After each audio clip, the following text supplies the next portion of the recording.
नमस्कार, मैं हूं मनोज मनु। मुद्दे की बात में आप सभी का स्वागत है। आज चुनावी मुद्दे की बात आपके साथ करने जा रहा हूं। आपके साथ सार्थक संवाद करेंगे कि कैसे दिल्ली दरबार में राजनीति का ककहरा सीखने वाला एक शख्स मध्य प्रदेश में छिंदवाड़ा मॉडल का मसीहा बन जाता है, फिर सूबे में बीजेपी की हैट्रिक जीत वाली सरकार के विजय रथ को 15 महीने के लिए रोक देता है। आप समझ गए होंगे कि आज छिंदवाड़ा के रण की बात मैं करने जा रहा हूं। सबसे बड़ा सवाल यही है कि कमलनाथ का हाथ उनके विश्वसनीय लोग आखिर क्यों छोड़ रहे हैं? क्या सिर्फ सियासत के सफर में आगे बढ़ने के लिए ही कमलनाथ का साथ दिया, या फिर मोदी मैजिक मध्य प्रदेश में जारी है और मध्य प्रदेश के मन में मोदी विधानसभा में बीजेपी ने अपना चुनावी नारा भी दिया था। लेकिन आज ये जानने की कोशिश करेंगे कि कमलनाथ ने जिस विक्रम हाके को मेयर बनाया वो आज बीजेपी के साथ है। अमरवाड़ा विधायक राजा कमलेश शाह भी कमलनाथ को छोड़कर कमल चिन्ह वाली पार्टी यानी कि बीजेपी का दामन थाम चुके हैं। चौरई के पूर्व विधायक गंभीर सिंह चौधरी भी बीजेपी में शामिल हो चुके हैं और इन सब में सबसे बड़ा जो कांग्रेस को झटका लगा वो पूर्व मंत्री दीपक सक्सेना, जिन्हें कि कमलनाथ का साया समझा जाता था, वो भी बीजेपी में चले गए। साथ ही दीपक सक्सेना के बेटे अजय सक्सेना भी बीजेपी की टोली में शामिल हो गए। ये कुछ बड़े नाम थे, लेकिन कांग्रेस का कुनबा दिनों दिन कम हो रहा है। छिंदवाड़ा के मेयर विक्रम हाके के साथ 10 पार्षद भी बीजेपी की टीम का हिस्सा बन गए। कई गांव के सरपंच अमित सक्सेना, जो जिला पंचायत के उपाध्यक्ष हैं, वो भी बीजेपी में शामिल होने के लिए भोपाल में हैं। इन सभी के समर्थक मिलाकर करीब 1000 कांग्रेसी कार्यकर्ताओं ने छिंदवाड़ा के कांग्रेस का कुनबा छोड़कर बीजेपी के परिवार में शामिल हो गए हैं। सबसे अहम चुनावी बात आपको बता देता हूं कि 2019 में बीजेपी ने मध्य प्रदेश में 29 लोकसभा सीटों में से 28 सीट पर जीत दर्ज की थी और छिंदवाड़ा में कांग्रेस को 1 सीट मिली, जबकि बीजेपी मिशन 29 फतेह करने की बात कर रही है। अब क्या होगा, हम इंतजार करेंगे, क्योंकि प्रदेश में प्रथम चरण में 6 संसदीय सीटों पर 19 अप्रैल को मतदान होगा। इसमें छिंदवाड़ा, जबलपुर, मंडला, शहडोल, बालाघाट और सीधी शामिल है। वहीं दूसरे चरण के लिए 26 अप्रैल को मतदान होगा। इनमें बैतूल सीट का संशोधित कार्यक्रम जारी होने के बाद अब 6 सीटों पर मतदान होगा। इसमें खजुराहो, टीकमगढ़, होशंगाबाद, दमोह, रीवा और सतना शामिल है। बीजेपी का मिशन 29-24 का चुनावी चक्र कौन जीतेगा, इन सभी का इंतजार रहेगा। क्या कमलनाथ अपना इज्जत बचा पाएंगे या कहेंगे कि छिंदवाड़ा मॉडल को बचा पाएंगे, जिसका जिक्र वो पूरे मध्य प्रदेश में करते आ रहे हैं। इन सब बातों पर हम चर्चा करेंगे। चर्चा के लिए हमारे कुछ मेहमान होंगे और उनसे हम जानने की कोशिश करेंगे हमारे साथ कौन कौन से मेहमान होंगे। आपका मैं परिचय करा देता हूं कि हमारे साथ मेहमान कौन कौन से होंगे और वो सभी ये बताएंगे कि आखिर कमलनाथ का जो घर है, कमलनाथ का जो गढ़ है, जिसे वो हमेशा पूरे देश में और प्रदेश में ये बताते रहे हैं कि ये गढ़ उनका, भले ही बीजेपी की तोड़ने की कोशिश करे लेकिन गढ़ तोड़ नहीं पाएगी। अब इन्हीं सब बातों के बीच हम चर्चा करेंगे। हमारे साथ मेहमान जुड़ रहे हैं। मेहमान हमारे साथ जुड़ रहे हैं क्योंकि एक मेहमान हमने छिंदवाड़ा से बुलाए हैं और वो छिंदवाड़ा से जो मेहमान हैं वो मेहमान इसलिए भी बुलाए क्योंकि जो हकीकत है वो आपको हकीकत बता सकें। तो फिलहाल मैं आपका परिचय करा देना चाहता हूं। वरिष्ठ पत्रकार सुरेश शर्मा जी मेरे साथ मौजूद होंगे भोपाल से। राजनीतिक समझ मध्य प्रदेश की अच्छी खासी रखते हैं, बहुत बेहतर तरीके से मध्य प्रदेश की राजनीति और मध्य प्रदेश के राजनेताओं का जिक्र वो करते रहे हैं। राकेश प्रजापति हैं जो कि वरिष्ठ पत्रकार हैं छिंदवाड़ा के, उनसे भी हम चर्चा करेंगे। सबसे पहले मैं राकेश प्रजापति साहब के पास चलूंगा। राकेश जी, एक बात बताइए, 28 सीटें तो पिछली बार बीजेपी ने जीत ली थी, 1 सीट रह गई थी छिंदवाड़ा। बीजेपी कई दशकों से यह कोशिश कर रही है, हालांकि पहले भी झटका लग चुका है, लेकिन हाल फिलहाल के सालों को देखा जाए जो बीजेपी ने कोशिश की लेकिन वहां छिंदवाड़ा में अपनी जीत दर्ज नहीं कर पाई और मोदी लहर, 2 बार की मोदी लहर में भी छिंदवाड़ा नहीं जीत पाए। क्या इस बार कमलनाथ का मॉडल छूटेगा? क्या इस बार कमलनाथ का जो गढ़ है वो टूटेगा और इस बार बीजेपी छिंदवाड़ा में भी अपना परचम लहरा पाएगी, और अगर लहरा पाएगी तो कैसे, बताएं राकेश जी।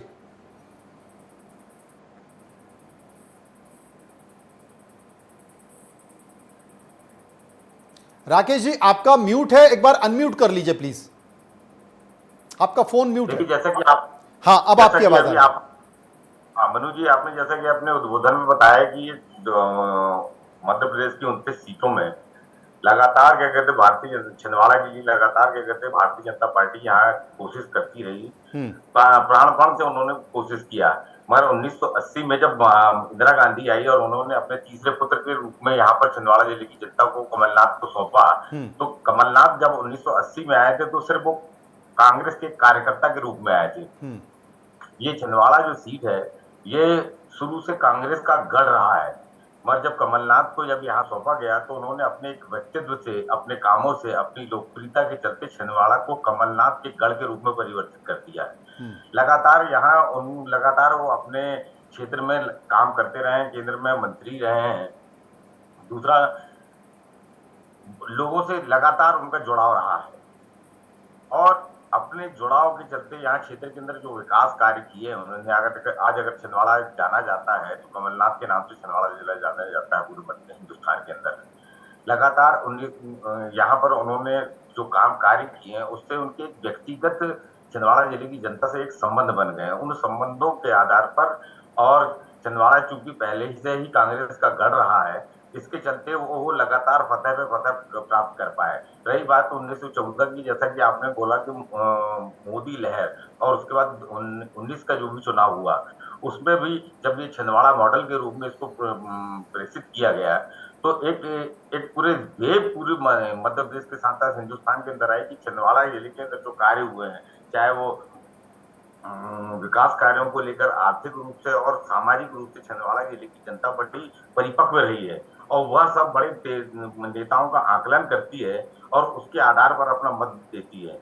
अब रही बात इस 2024 के अपन रण की बात करें तो ये यहाँ पर हाल ही में 2023 के अंदर जो विधानसभा चुनाव हुए तो सातों की 7 विधानसभा सीटें पर कांग्रेस का परचम लहराया।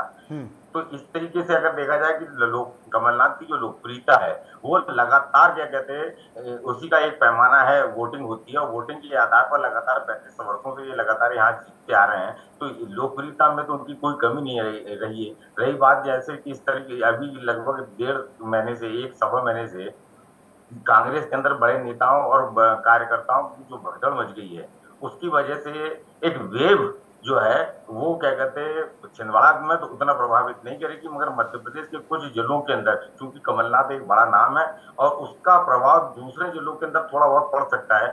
जहां तक हमारा अनुभव है, हम लोग फील्ड के ऊपर काम करते हैं और देखते आ रहे हैं, तो ग्रामीण अंचलों के अंदर कमलनाथ का ऐसा है कि कमलनाथ यहाँ के मंजरे टोलों से लेकर हर व्यक्ति को एक अपने क्या कहते हैं व्यक्तिगत लोगों को जानते हैं और लोगों के नाम से जानते हैं।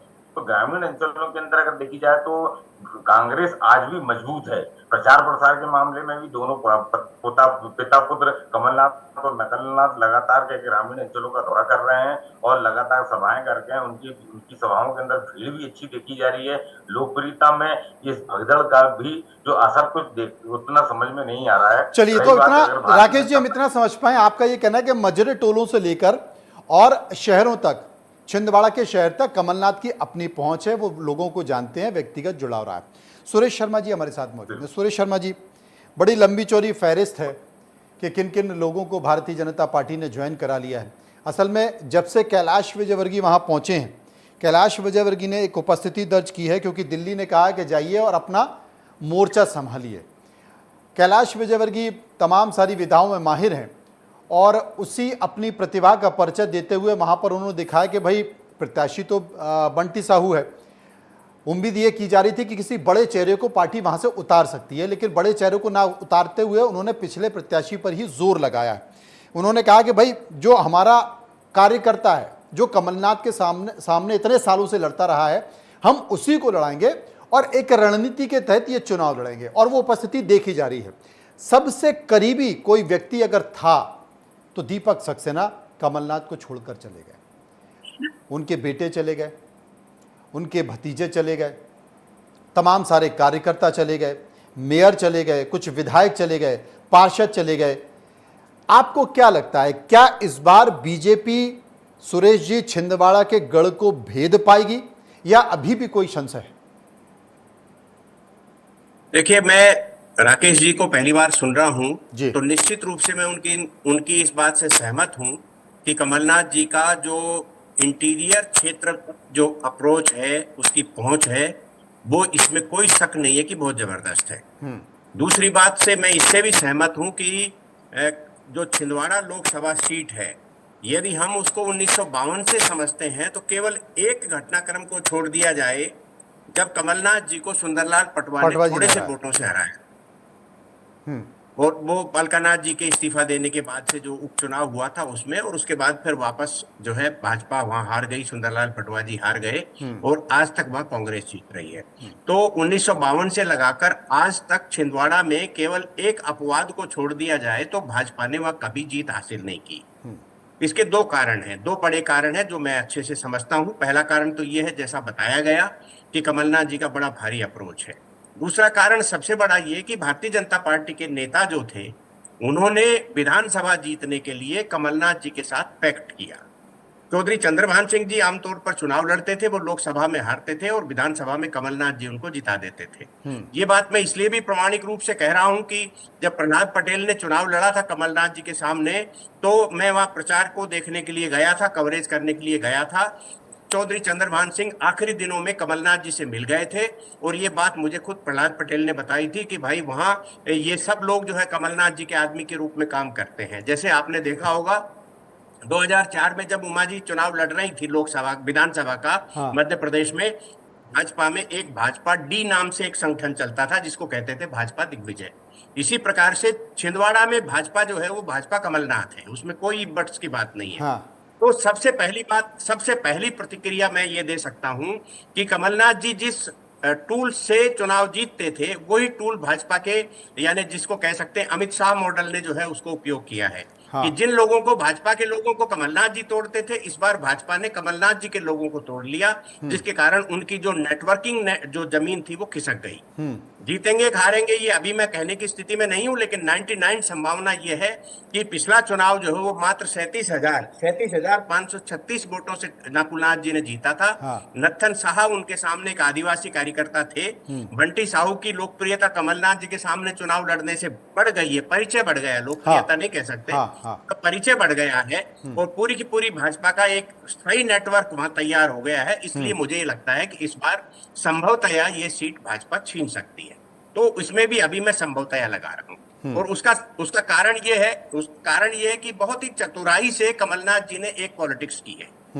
उन्होंने अपने आप को कांग्रेस का स्टार प्रचारक बना लिया और स्टार प्रचारक बनाने के बाद पूरा का पूरा नकुलनाथ पर आने वाला खर्चा खुद जो है स्टार प्रचारक के नाते अपने सर पर ले रहे हैं और पूरा का पूरा चुनाव प्रचार जो है वो स्टार प्रचारक के नाते कर रहे हैं, जबकि वो पैसा नैतिकता के नाते चुनाव के खर्चे में शामिल होना चाहिए। क्योंकि आपके चुनाव के अंदर यदि मान लो कोई भी व्यक्ति काम करेगा तो वो खर्चा चुनाव के अंदर माना जाता है, लेकिन चूंकि कमलनाथ जी स्टार प्रचारक हैं, इसलिए उनका खर्चा जो है वो पार्टी के फंड में जाएगा। इसलिए एक बहुत बड़ा वहां गेम ये हो रहा है जिसके बारे में शायद किसी ने सोचा नहीं होगा। तो अगली बात मैं ये मान करके चलता हूं कि कांग्रेस के लिए केवल एक ही सीट ऐसी है जो प्राण प्रतिष्ठा से ऐसी है जिसको दावे से कहा जा सकता है कि वो जीती जा सकती। तो उसके कारण आप देखिए जीतने वाली या टक्कर देने वाली मंडला हरी जाएगी। उसके बाद आप देख लीजिए अन्य जो आसपास की सीटें हैं, बालाघाट का प्रभाव पड़ेगा। बालाघाट में भाजपा ने तीसरे कैंडिडेट को दिया, बाहर के जो बिछैन समाज से दूर हैं, तो उनका उस पर जो प्रतिकूल असर पड़ने वाला था उसको प्रधानमंत्री जी को ला करके एक और मनोज जी देखेंगे बात को कि आज तक प्रधानमंत्री जी ने, यानी भाजपा के किसी भी बड़े नेता ने छिंदवाड़ा में सभा नहीं की। मैं आपके चैनल पर वो बात बोल चुका हूं, उसको रिपीट करने की आवश्यकता नहीं है कि अडानी जी की क्या भूमिका रहती है। लेकिन अब जो है इस चुनाव में वो भूमिका की कोई बाधा है नहीं।